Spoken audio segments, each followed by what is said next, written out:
Hello, my name is Xeneca LeClair-Harragarra.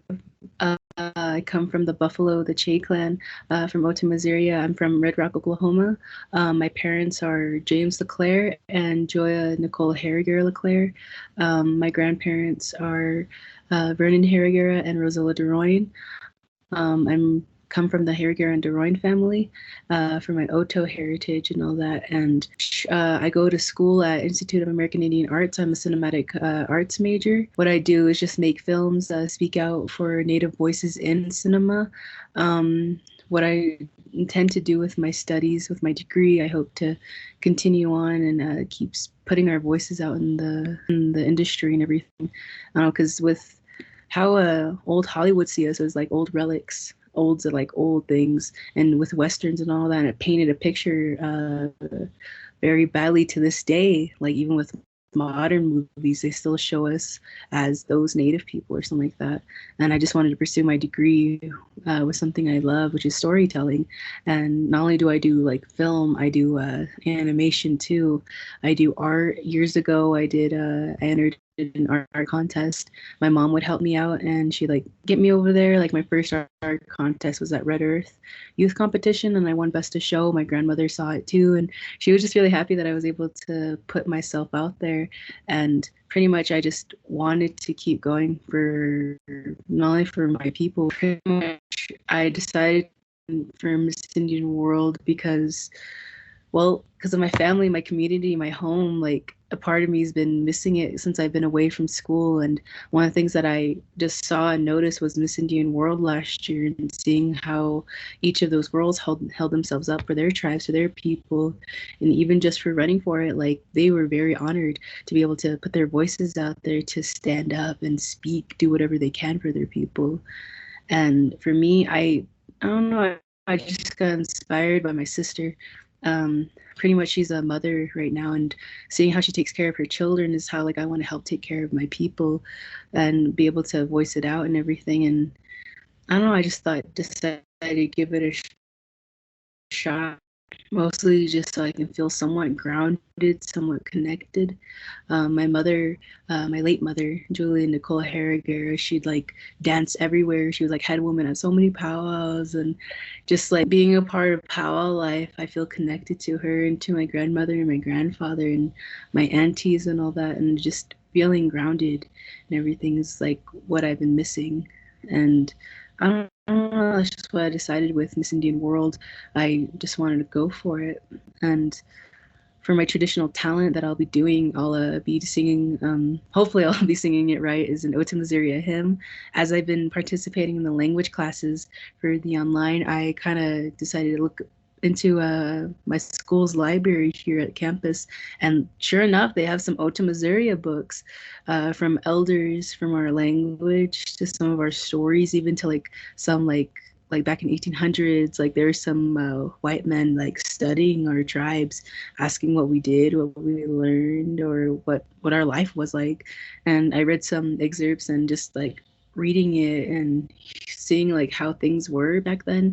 And then just even with our language books now, like I was just flipping through and I saw like so many hymns, so many songs, so many prayers, and I just wanted to do that. I wanted to present that, so I composed a piece. Right now I'm still translating it to English to Otoe, which is kind of hard and difficult, but with the language classes they really help me build a structure for it.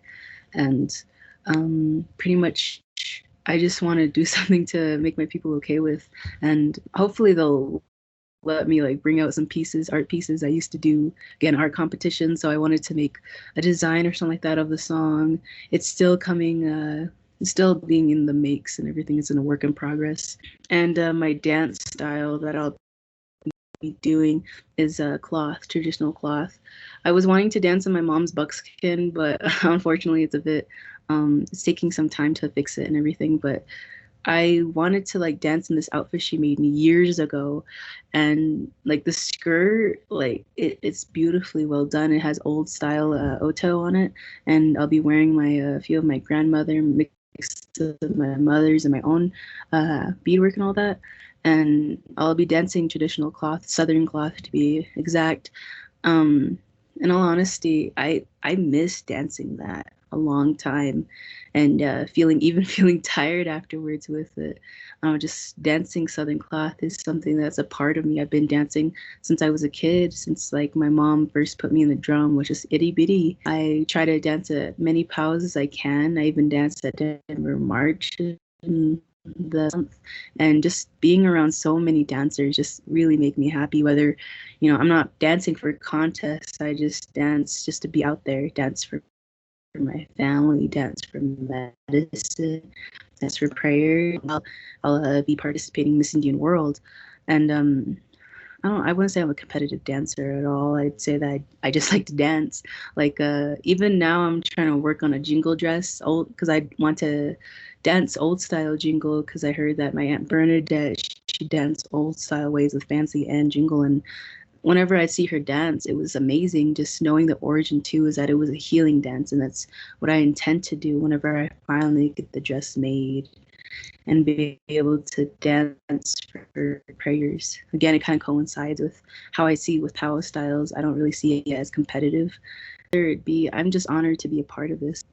I guess the one person that inspires me a lot is pretty much two people, or three people really. Is my grandmother, Rosella DeRoyne, my mother, my late mother, Julie Nicole Harragarra LeClair, and my sister, Julia Rose Harragarra. All three women pretty much inspire me to be myself, to be out there, to dance, to do anything with my art. Like, I don't know, like when I was younger, I remember making my first painting, and I showed my mom, I showed my grandma, I showed my sister. They were all impressed, and they just told me to keep going. And even now, like the one person that I always contact when I'm always going through it is my sister, and like her voice is just enough for me to hear and understand. It reminds me of my mother a lot, and I just really want to do everything I can for them, because I don't know, there's promises I made to them even when they were here. I promised them that I'd get my degree, promised I'd continue on with my studies, with my dancing, to learn how to make my own regalia, to be able to come back with the knowledge, to be able to help my people, to be able to help my community, and just helping out my family is what I want to do, is what I intend to do. And I intend on like keep preserving our ways, our language, and I want to be able to bring my people into the light to preserve our culture, our language. Like there are certain things we've lost. We've lost our traditional tattoos, we've lost our land, but we're slowly coming back to it. And even in the past year, like I felt so happy that it was September 20th. That is Otoe-Missouria Day, the same day that my mom passed away on. Knowing that that date is just enough for me, knowing that September 20th is Otoe-Missouria Day for my people, for our land and everything, and just knowing, recognizing history, recognizing this, just being recognized is enough for us to keep going forward. And that's what I intend to do. Like currently, I have a project with Moving Images 3. It involves the violence that goes against Native women and everything. And that story is pretty hard, but it's something that needs to be out there. And I push stories to be out there. And that's what I intend to do with everything that I do, with my paintings, with my films, with my animations. That's what I intend to do, even if it's something simple, but still, I just want to do everything I can for my people.